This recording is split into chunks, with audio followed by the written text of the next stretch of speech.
मेरे माता पिता मेरे को ज्यादा नहीं पढ़ा पाए। मैं जो भी बात आज आपसे करने वाला हूं वो मैं प्रैक्टिकल करूंगा, मैं किताबी बात नहीं करूंगा। बहुत लोग बोलते हैं मैं इस बिजनेस को कर रहा हूं, मैंने इस बिजनेस को किया नहीं, मैंने इस बिजनेस को जिया है 15 साल तक। मेरे को अभी 26 तारीख को 15 साल पूरे होंगे इस सिस्टम के अंदर। तो मैं किताबी बात इसलिए नहीं करूंगा क्योंकि मेरे को किताबों का ज्यादा नॉलेज नहीं है, मैं बहुत पढ़ा लिखा नहीं हूं, मैं 10वीं फेल हूं, और 10वीं में भी एक बार नहीं, मैंने रिकॉर्ड तोड़ा है। ये बात ताली बजाने लायक नहीं है।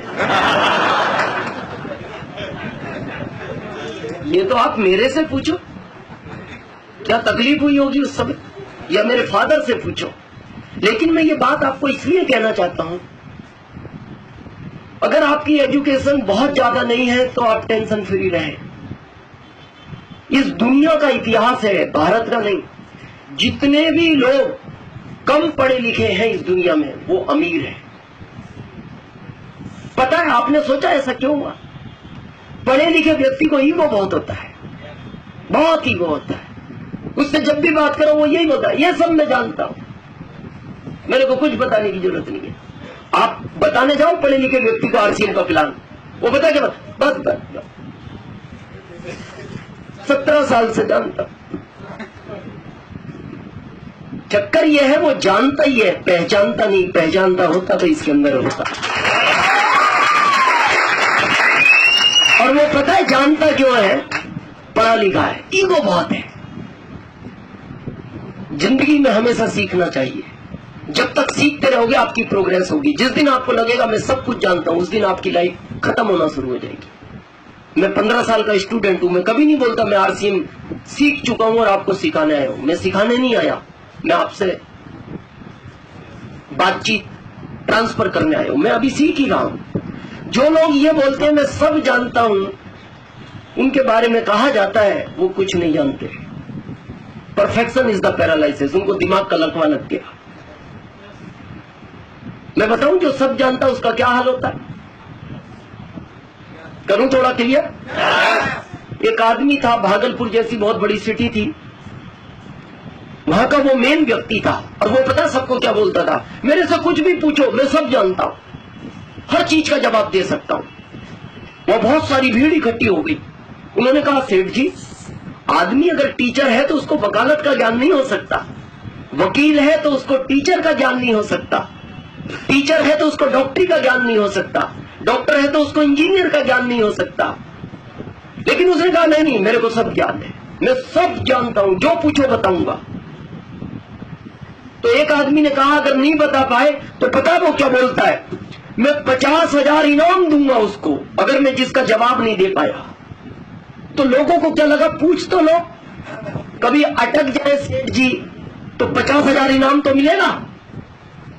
तो लोगों ने उल्टे सीधे प्रश्न पूछे ताकि वो ये कह दे ये मैं नहीं जानता, नहीं जानता तो इनाम है।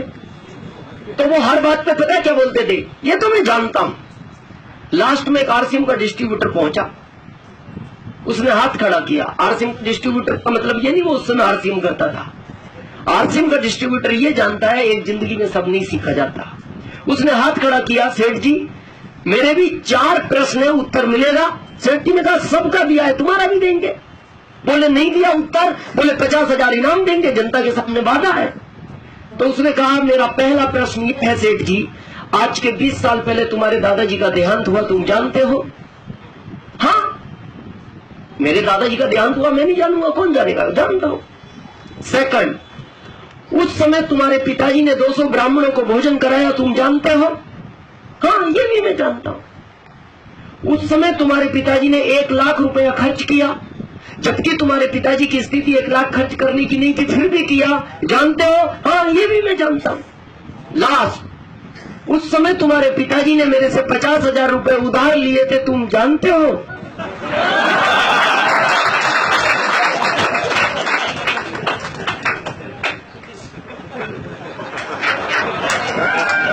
क्या कहे सेठ जी, क्या कहे? अगर कह दे जानता हूं तो याद आगे दे दो, और कह दे नहीं जानता तो इनाम दे दो।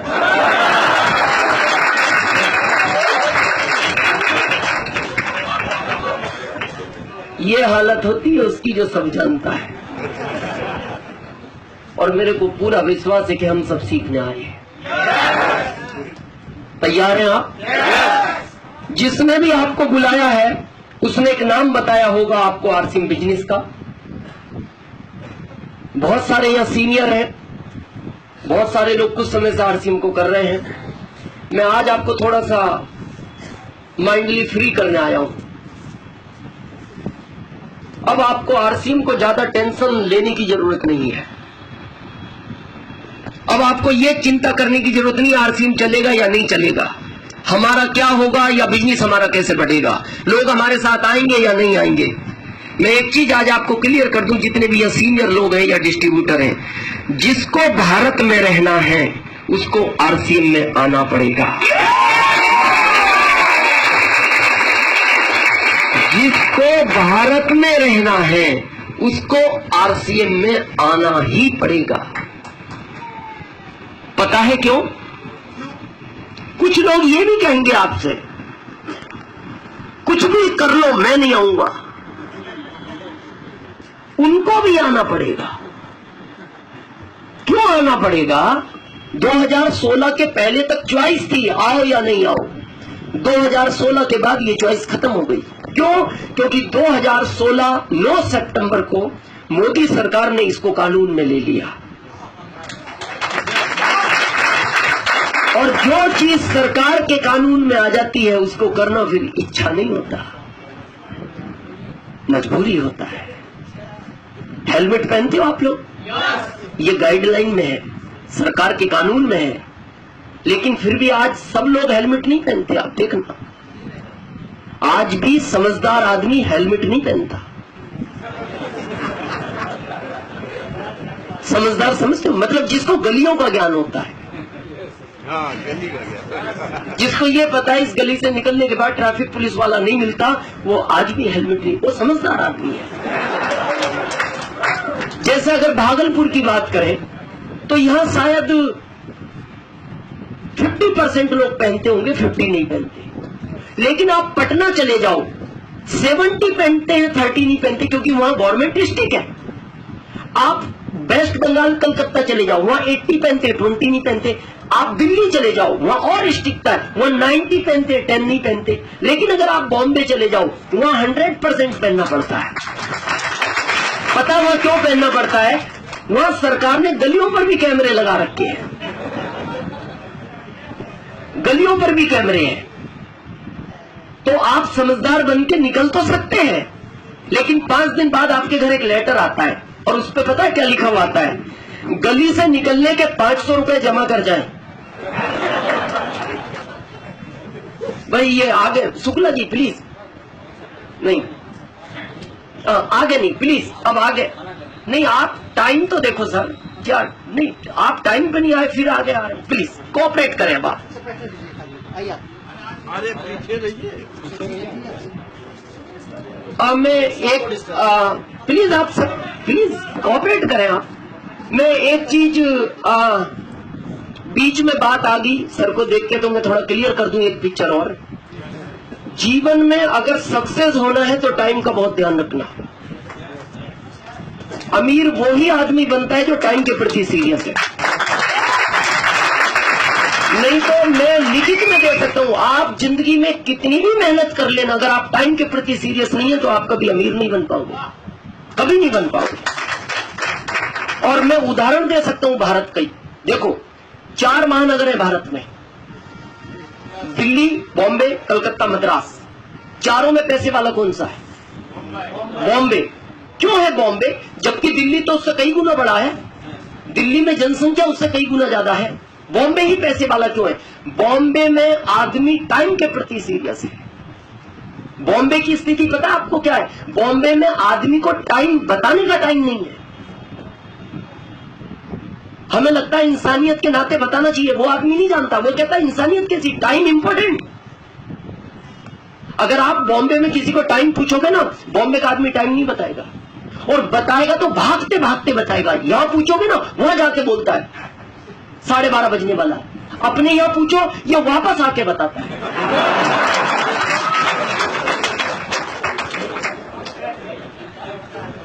ये अंतर है। बॉम्बे में आप किसी का एड्रेस लेके जाओ, अगर आपके पास परफेक्ट एड्रेस नहीं है, आप कभी बॉम्बे में किसी का घर नहीं ढूंढ सकते। एक ही फ्लैट में आदमी 25 साल से रह रहा है और जाके पड़ोसी को पूछो, भाई साहब वो वर्मा जी रहते ना आपके पास में? वो कहता कौन वर्मा जी? बोले 25 साल से इसी बिल्डिंग में। बोले मैं कोई वर्मा को नहीं जानता। क्यों? उसको वर्मा जी से कोई काम नहीं। पड़ोसी 25 साल से पड़ोसी को नहीं पहचानता। बोलो। और हमारे यहां की बात करो, पूरी कॉलोनी का इतिहास पता है। हमारे यहां का आदमी तो यहां तक जानता है ये आदमी घर से कब निकलता है, किस पुलिया पर बैठता है और किस और मुंह करके बैठता है।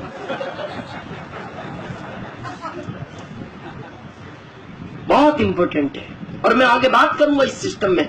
इस सिस्टम में वो ही कामयाब होगा जो टाइम के प्रति सीरियस होगा, क्योंकि ये पैसा ही टाइम का देता है। इसमें टाइम मल्टीपल होता है। आगे बात करने वाले। ओके, तो हम बात कर रहे थे गाइडलाइन की। कानून में आ गया है। अब मेरे को बताओ, बॉम्बे में रहने वाले के पास 2 ऑप्शन है,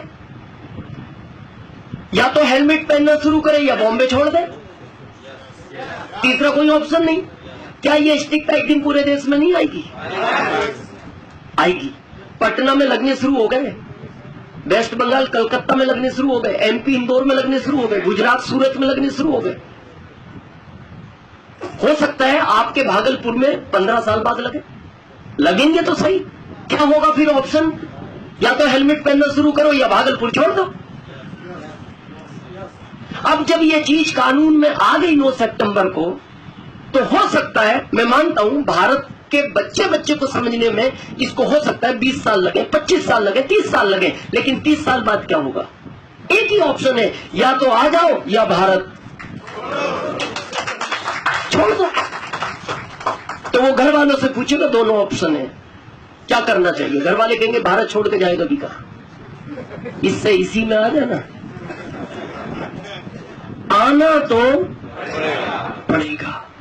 जो आज पहली बार आए उनसे मेरा एक निवेदन है, आ ही गए हो तो इसमें अपना नंबर आज लगवा लेना, क्योंकि आज लगवाओगे तो ये नंबर यहां लगेगा, कल लगवाओगे फिर ये यहां लगता है, परसों लगवाओगे यहां लगेगा, नरसों लगवाओगे यहां लगेगा, तरसों लगवाओगे यहां लगेगा। इसमें ऐसा कोई सिस्टम नहीं है अपन 6 महीने कहीं घूम के आए और 6 महीने आने के बाद बीच में शिफ्ट हो जाए।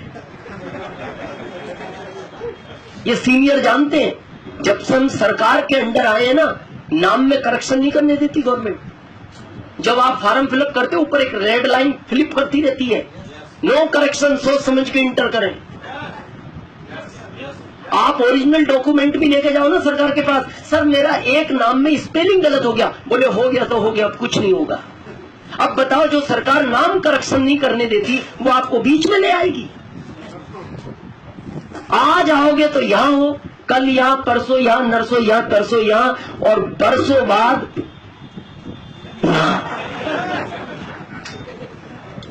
हाँ वो दिखाई नहीं देगा, वो बहुत नीचे चला जाता है, वो दिखाई नहीं देगा। और यहां पता है या दुख क्या होता है? मैं दुख बताता हूं आपको। दुख ये होता है, जिंदगी भर आदमी के दिमाग में एक प्रश्न घूमता है, काश ये वाला नंबर क्या होता। मैं आपको रियल घटना बताता हूं। 26 जुलाई 2002 आप ही की तरह मैं पहली बार एक मीटिंग सुनने गया 15 साल पहले। उसमें 8 व्यक्ति पहले थे, 9वां मैं था, 10वां कोई आया नहीं। आश्चर्य की बात यह है कि जिसने बुलाया वो भी नहीं आया,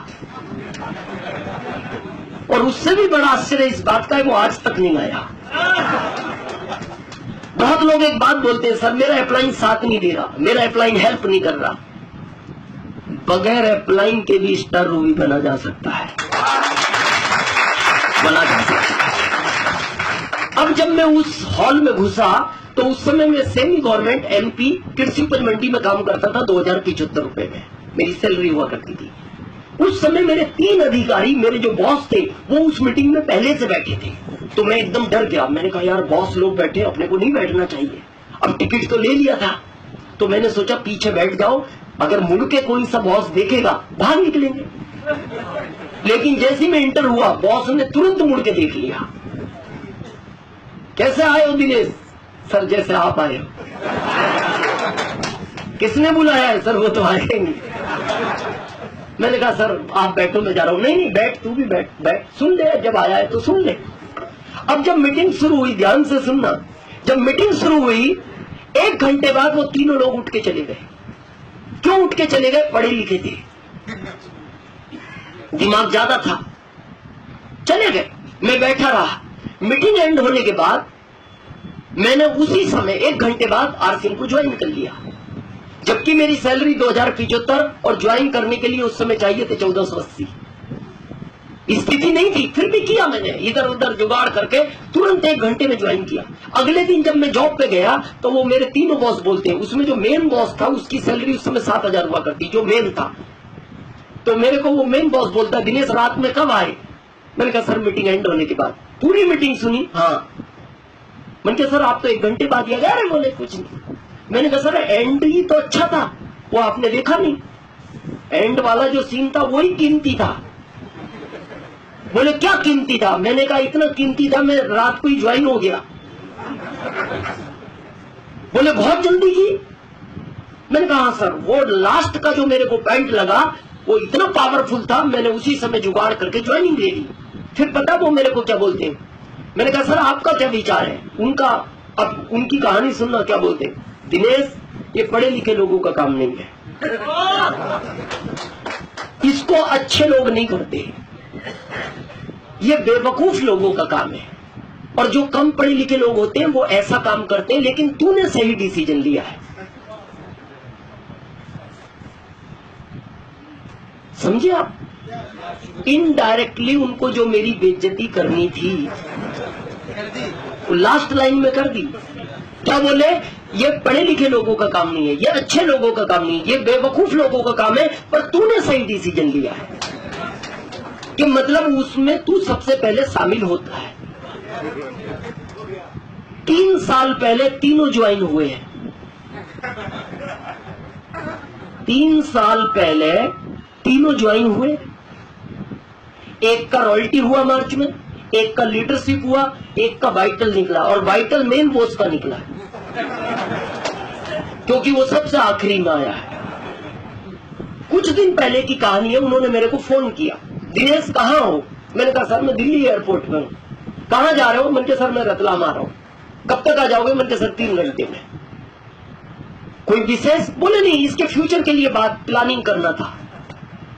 मैं गया, मैंने कहा सर रात को मिलते। बोले नहीं आप टूर से आ रहे हो, मॉर्निंग मिलते। मॉर्निंग होटल में वो चाय पी रहे थे तीनों। मेरे को फोन किया, हम इस होटल में, दिनेश जी आ जाओ।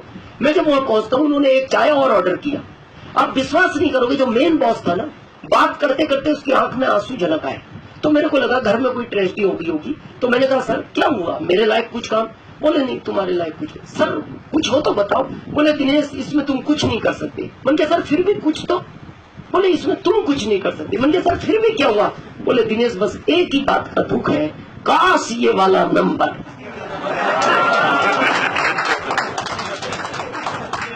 ना होता। अब मैं आपसे पूछता हूं, ये 12 साल का दुख है उनके मेरे बीच में, 12 साल का, ये खत्म हो सकता है? ये जिंदगी में खत्म नहीं होगा। जिंदगी भर आंसू आएंगे और यही दुख रहेगा कि उस मीटिंग में हम भी थे, उसमें दिनेश भी था, काश उसी समय ये वाला नंबर। मैं आपसे रिक्वेस्ट करता हूं, ये दुख आप मत लेके जाना, समझ के करना, अप्लाई से प्लान और देख लेना, सब कुछ देख लेना, लेकिन आ ही गए हो तो इस चीज को मत छोड़ना। ये आज नहीं तो आपके भविष्य में आपके बच्चों के काम आएगी, भले आपके समझ में आज ना आए। क्लियर है? हम सब यहाँ इकट्ठे हुए हैं इसके कि सबको पैसा चाहिए। एग्री है मेरी बात से? जितनी भी प्रॉब्लम इस दुनिया में है शायद पैसे के लिए है। भाई भाई से लड़ता है कारण पैसा है, बच्चे माँ बाप से अलग हो जाते हैं शायद कारण पैसा है। 4 बर्तन जिस घर में होते हैं आवाज आती है। सहमत हैं आप मेरी बात से? पैसे को लेके एक बात याद आती है मेरे को, बड़ी ध्यान से सुनना। पैसा आज की क्या जरूरत है? एक बार एक अर्थी जा रही थी, अर्थी यू नो अर्थी, अर्थी एकदम सिंपल थी, उसके पीछे हजारों लोग लाइन में थे, भीड़ थी बहुत। तो जो भी उस अर्थी को देखता था वो ये समझता था कोई महान व्यक्ति इस दुनिया से चला गया, इसलिए सम्मान में ये भीड़ है। लेकिन उस अर्थी के आगे कुत्ता चल रहा था, कुत्ते को हार फूल माला पहना रखे थे। तो जो भी देखता था वो कंफ्यूज हो जाता था कि इस अर्थी में इस कुत्ते का क्या काम है, और कुत्ता वो भी सजा हुआ, सजाना था तो इस अर्थी को सजाना था। हर व्यक्ति टेंशन में था। एक आदमी को सहन नहीं हुआ, वो दुकान से भागा भागा आया, और जो लोग अर्थी को कंधा देके जा रहे थे, 4 लोग, आगे वाले व्यक्ति से जाके पूछता है, भाई साहब इस अर्थी पर कौन है?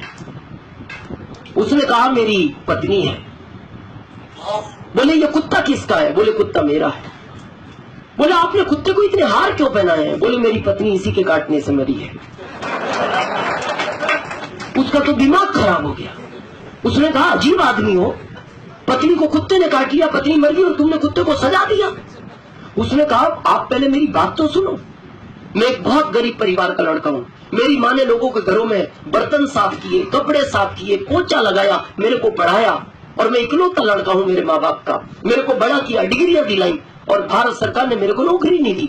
मेरी शादी हो गई। रोज मेरी पत्नी घर से एक लिस्ट देती थी बाजार से सामान लाना। अब मैं बेरोजगार था, जब मेरे को काम मिलता ले आता था, नहीं मिलता नहीं ला पाता था। अब जिस दिन मैं नहीं ला पाता था ये लड़ती थी मेरे से, बोलती थी क्यों शादी की आपने मेरे से जब आपके पास पैसा नहीं था। मैं बड़ा परेशान हो गया, रोज की लड़ाई से मैं तंग आ गया, और मैं चाहता था किसी भी तरह ये छुटकारा हो, और ये शुभ काम मेरे इस कुत्ते ने किया। तो वो जो आदमी आया था वो पता है क्या बोलता है उस आदमी से, धीरे से कान में, भाई साहब क्या ये कुत्ता एक दिन के लिए उधार मिलेगा?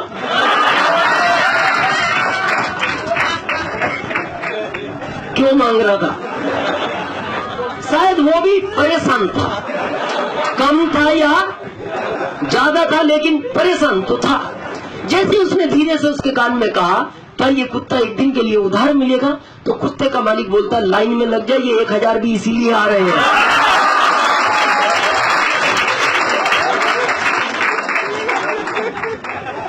तकलीफ तो है, तकलीफ है, हर आदमी को तकलीफ है, क्योंकि पैसा एक ऐसी चीज है। आज मुकेश अंबानी से कहो और कुछ फैक्ट्री डालिए, वो रेडी है। पैसा जितना हो उतना कम है, पैसे से आज तक कोई संतुष्ट नहीं हुआ। मैं आगे आपको कहानी बताने वाला हूं, आने वाले समय में पैसे की बहुत शॉर्टेज हो जाएगी, क्योंकि पैसा भारत का व्यक्ति कमाता है या तो जॉब से या फिर बिजनेस से। तीसरे की तो आज मैं बात करूंगा, इसको डीएसएम बोलते हैं। यह जॉब वाले कुछ लोग हैं, हाथ खड़ा करें एक बार, जो जॉब में है, काफी लोग हैं। स्टूडेंट हाथ खड़ा करें, स्टूडेंट, काफी स्टूडेंट है। अच्छा, जो मदर फादर अपने बच्चों को पढ़ा रहे हैं वो हाथ खड़ा करें, काफी है। मैं आपसे पहला प्रश्न ये पूछता हूं, अपने बच्चों को आप क्यों पढ़ा रहे हैं? ईमानदारी से उत्तर देना।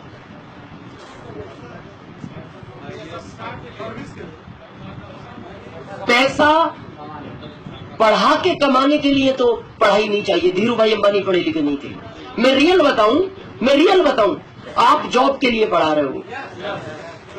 अच्छा कोई गवर्नमेंट में जुगाड़ हो जाए, जॉब मिल जाए।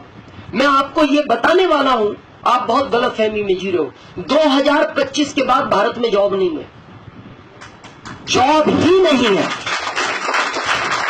आपको पता है, शायद अभी अंदाज नहीं है, क्योंकि आप ना तो सर्च करते हो इन चीजों को। वही चीज मैं आपको बताने वाला हूं, टेक्नोलॉजी चेंज हो रही है। देखो जॉब कहां कहां लगता है, ध्यान से सुनना।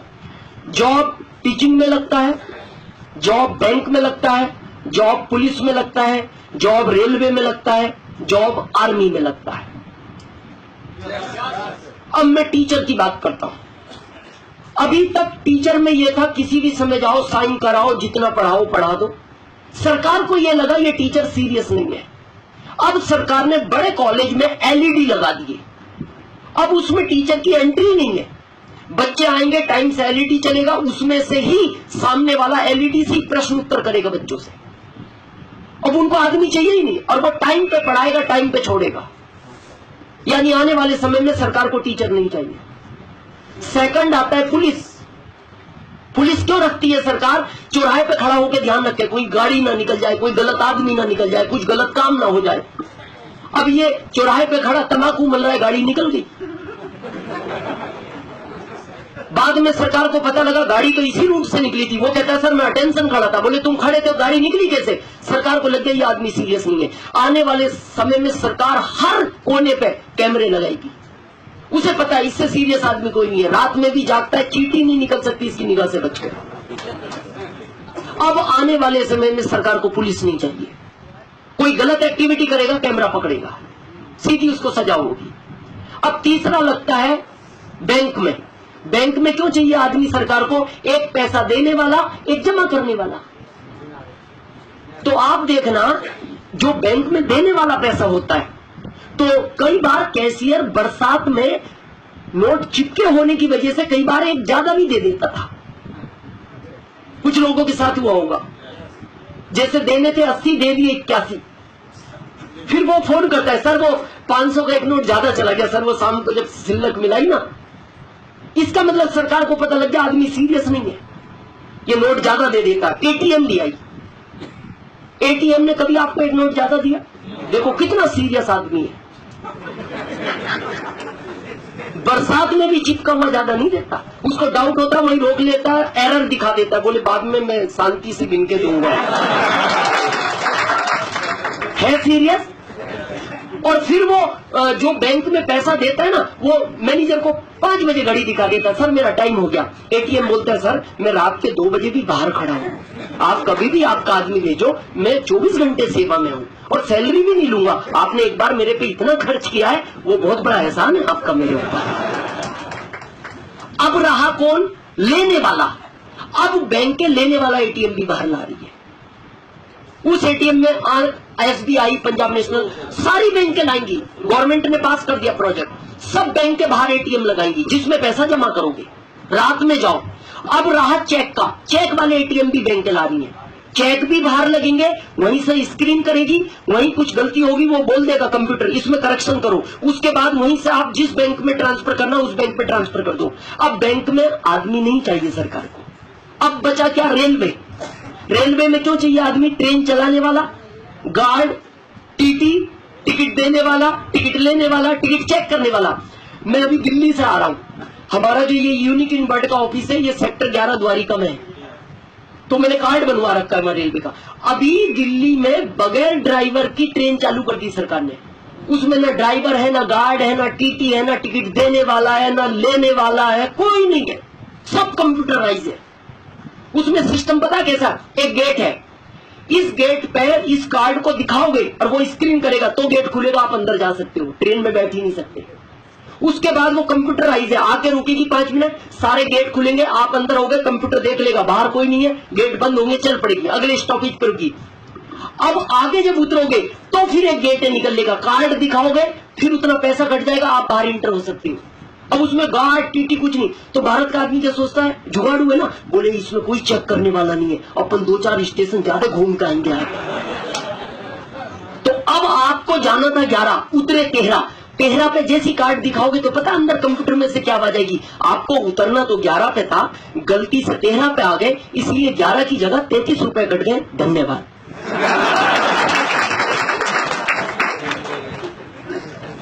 अब क्या बचा?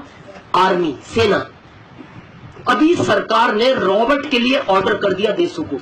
अब सरकार सेना की जगह भारत की जो सीमा है उस पर रॉबर्ट ला रही है, और रॉबर्ट की ये खासियत है उसका निशाना नहीं चूकता, कंप्यूटराइज है, जहां तक उसको आदमी दिखता वहां तक मारता है।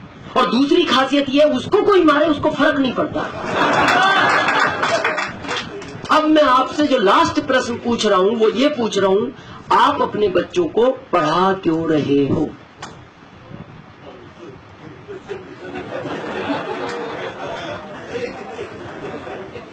क्या बचा है जिसमें भर्ती करोगे?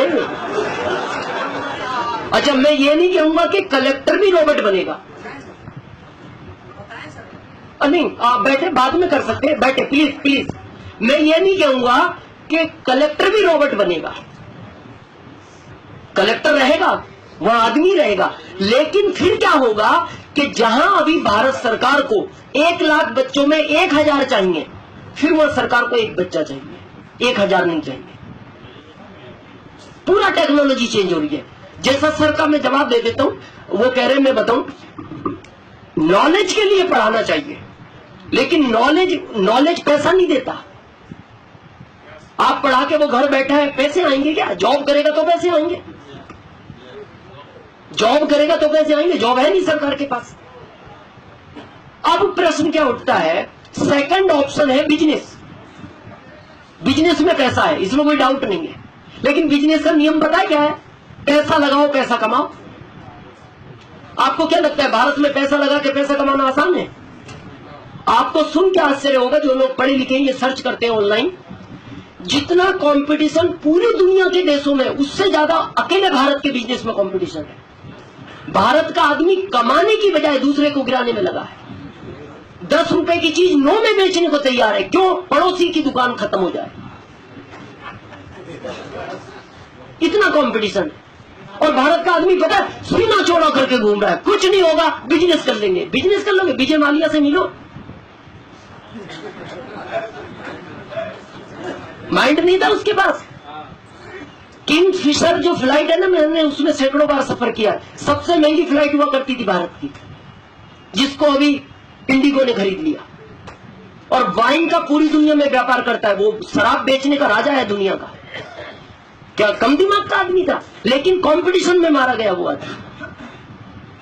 चलो हो सकता है उसमें दिमाग ना हो। नोकिया की बात करें, आज गांव गांव में पूछो, बच्चा बच्चा नोकिया का नाम जानता। कहां गया नोकिया? माइक्रोसॉफ्ट में मर्ज हो गया। क्या लगता है आपको उसको? भारत के लाखों लोग सड़क पाए उसके चक्कर में, जो उसका बिजनेस करते थे।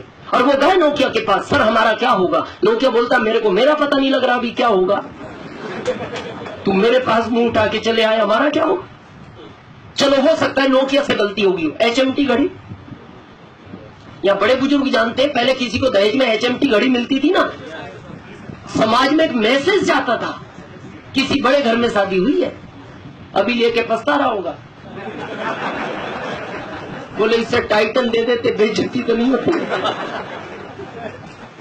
सोचो 1 साल नहीं 8 साल तक सरकार ने उसका इंतजार किया, लगातार 8 साल नुकसान में चला HMT, और बंद कर दिया सरकार ने। यानी पैसा लगा के पैसा कमाना आसान। लेकिन जिसकी आज मैं बात कर रहा हूं, DSM, बहुत ध्यान से सुनना, यह सिस्टम 70 साल पहले इस दुनिया में आया। 70 साल पहले भारत में आया ये 1994 में, और 1994 में इसको डॉक्टर मनमोहन सिंह जी, जो हमारे पूर्व प्रधानमंत्री हैं, उन्होंने ही DSM को इंडिया में आने की अनुमति दी थी। अब प्रश्न ये उठता है, ये सिस्टम की जरूरत क्यों पड़ी, क्यों आया, क्यों मनमोहन सिंह जी लाए? मनमोहन सिंह जी के बारे में कुछ लोग जानते होंगे, वो दुनिया के टॉप 10 अर्थशास्त्रियों में उनका नाम आता है। दुनिया के बहुत माइंडेड व्यक्ति हैं। वो जब अमेरिका गए थे, उस समय वो वित्त मंत्री थे, तो उन्होंने अमेरिका में देखा हर आदमी कार चलाता है, यानी झाड़ू लगाने वाला भी कार से उतर रहा है। तो उन्होंने उस आदमी को रोक के पूछा, अपना पूरा उन्होंने गाड़ियां रुकवाई, बोले इस आदमी को बुला के लाओ जो कार से आया है। उससे पूछा भाई ये कार किसकी है? बोले कार किसकी नहीं, कार इसकी है। बोले तू झाड़ू लगाता है? बोले ये मेरा प्रोफेशन है। बोले झाड़ू लगाता, कार मेंटेन करता है? बोले सर आप आगे जाके मत पूछना, यहाँ हर व्यक्ति के पास कार है। क्यों? बोले हम जो भी खरीदते हैं ना, उसका हमारे घर में 45% वापस आ जाता है। यहाँ हर व्यक्ति पैसे वाला है, हर व्यक्ति के पास कार है। अब आगे जाके मत पूछना कार किसकी है। उन्होंने ये बात उनके दिल को छू गई। उन्होंने अमेरिका गवर्नमेंट से बात की, क्या ये सिस्टम भारत में नहीं चल सकता? अमेरिका गवर्नमेंट ने कहा चल सकता है, आप वित्त मंत्री हो, आपको अधिकार है, चलाओ तो चला दो। उन्होंने कहा क्या मेरा देश आपके देश की तरह अमीर बनेगा? तो वहां की गवर्नमेंट का स्टेटमेंट पता क्या था? मनमोहन सिंह जी, आपका भारत बहुत बड़ा देश है, अगर भारत का आदमी सिस्टम को समझता है ना, तो आपका देश अमीर नहीं, वापस सोने की चिड़िया बन जाएगा, वापस सोने की चिड़िया बन। लेकिन अब प्रश्न ये उठता है, बना क्यों नहीं? 1994 से बहुत लंबा अरसा हो गया। मैं बताऊं क्यों नहीं बना। मनमोहन सिंह जी से उस समय एक बहुत बड़ी गलती ये हो गई, वो इस पे कानून नहीं ला पाए। अगर उसी समय इस पे कानून आ जाता ना DSM पे, आज भारत का नक्शा चेंज होता। अब कानून क्यों नहीं लाए? गलती उनकी भी नहीं थी, भारत के थे ना। उनको क्या लगा कि भारत में 20-25 साल तो बगैर कानून की चीज चलती रहती है, कहां इतना टेंशन लेना। लेकिन इसकी आड़ में पता क्या हुआ, करंट की पोजीशन बता रहा हूं, क्योंकि मैं दिल्ली बैठता हूं 5 दिन में, मानव अधिकार में प्रदेश अध्यक्ष हूं एमपी का, तो सरकार के साथ मेरी 5 दिन मीटिंग रहती है दिल्ली। सरकार के पास जो आंकड़ा है वो करंट में 32,900 कंपनियों का है। इसकी आड़ में इतनी कंपनियों ने जन्म ले लिया भारत में। आज देखो ना, ऐसी ऐसी कंपनियां आई भारत में, 5 साल में पैसा डबल, 4 साल में डबल, 3 साल में डबल, 2 साल में डबल, 1 साल में डबल, और 2016 के एंड में तो ऐसी कंपनियां आ गई थी, सुबह जमा करो शाम को डबल। कहां से होगा? इतना लूटम लाट चला। इसलिए मोदी सरकार ने 9 सितंबर को इस पर गाइडलाइन बनाई, और आप आरसीएम वालों के लिए गर्व की बात यह है, इस 32,900 में गाइडलाइन के हिसाब से इंडिया नहीं दुनिया में आप टॉप नंबर पर हो।